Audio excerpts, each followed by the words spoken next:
Baik, bismillahirrahmanirrahim. Assalamualaikum warahmatullahi wabarakatuh. Alhamdulillahirabbil alamin. Wassalatu wassalamu ala asrofil anbiya wal mursalin wa ala alihi washabihi ajma'in. Amma ba'du. Perkenalkan, nama saya Muhammad Dani Diatur Rahman. Saya dari kelas 3B Fakultas FKIP Prodi Pendidikan Pancasila. Saya akan membahas tentang makalah kami yang berjudul Hukum Politik Islam. Ada 5 pembahasan tentang politik hukum Islam. Yang pertama, perkembangan hukum Islam di Indonesia. Islam di masa pra penjajah Belanda. Menurut sebagian ahli sejarah, awal mula masuknya Islam ke Nusantara pada sekitar abad pertama Hijriyah atau pada sekitar abad ke-7 atau 8 Masehi.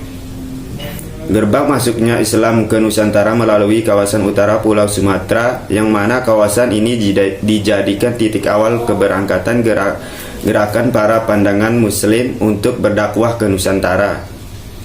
Secara bertahap, gerakan dakwah ini mulai membentuk masyarakat Islam pertama di Purejeruk, Aceh Timur, dan berkembang ke daerah lainnya di sekitar wilayah tersebut.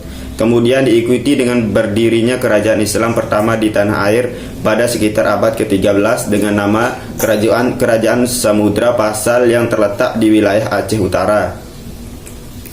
Sehubungan dengan hukum Islam yang telah lama berjalan bagi masyarakat penduduk pribumi, dapat dicatat beberapa kompromi yang dilakukan oleh pihak POJ, antara lain dalam status Batavia yang ditetapkan pada tahun 1642 oleh POJ, dinyatakan bahwa hukum kewarisan Islam berlaku bagi para penduduk yang memeluk agama Islam.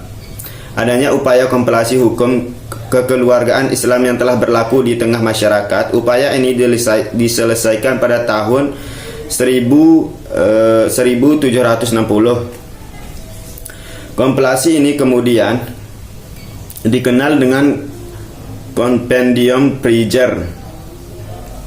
Adanya upaya kompilasi serupa di berbagai wilayah lainnya seperti di Semarang, Cirebon, Goa, dan Ambon. Selanjutnya yang kedua, hukum Islam dalam pusaran politik hukum Islam di Indonesia. Masyarakat Indonesia merupakan masyarakat yang heterogen, bukan karena pluralitas suku dan agama, akan tetapi di kalangan umat Islam sendiri pun terdapat banyak kelompok-kelompok di kesatuan-kesatuan. Namun yang perlu diperhatikan untuk kajian tentang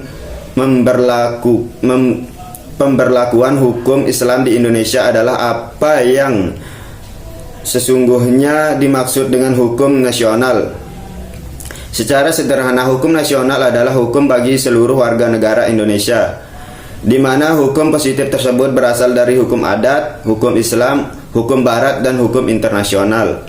Dan selanjutnya yang ketiga, konseptualisasi Indonesianisasi hukum Islam di Indonesia. Undang-Undang Dasar 1945 menyatakan bahwa Indonesia adalah negara hukum bukan berdasarkan kekuasaan belaka. Hal ini mengisyaratkan bahwa hukum harus memainkan peran yang sangat penting di Indonesia. Pasal 2 Aturan Peralihan Undang-Undang Dasar 1945, segala badan negara dan peraturan yang ada masih berlaku selama belum diadakan yang baru menurut Undang-Undang Dasar ini.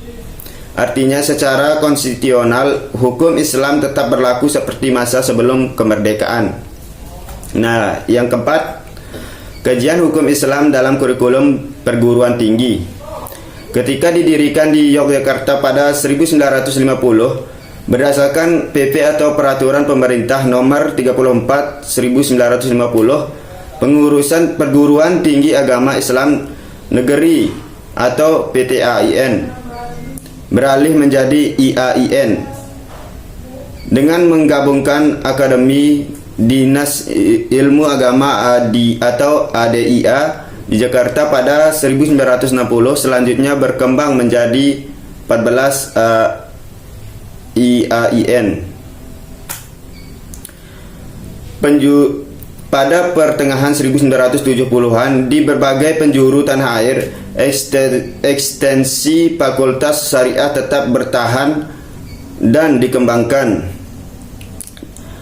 Debat perundang-undangan sumber daya air Indonesia menerapkan hukum tata negara Islam di Indonesia. Pengelolaan sumber daya air kini telah menjadi pusat perhatian dalam pengembangan model tata kelola sumber daya air yang berupaya menciptakan penduduk yang menghargai dan melestarikan air. Undang-Undang Nomor 7 Tahun 2004 tentang sumber daya air hanyalah satu aturan yang diterbitkan pemerintah Indonesia tentang tata kelola air. Beberapa pihak pada awalnya percaya bahwa Republik Undang-Undang ini adalah peraturan yang berorientasi pada undang-undang yang mampu menyelesaikan masalah konsumsi air di Indonesia di masa depan.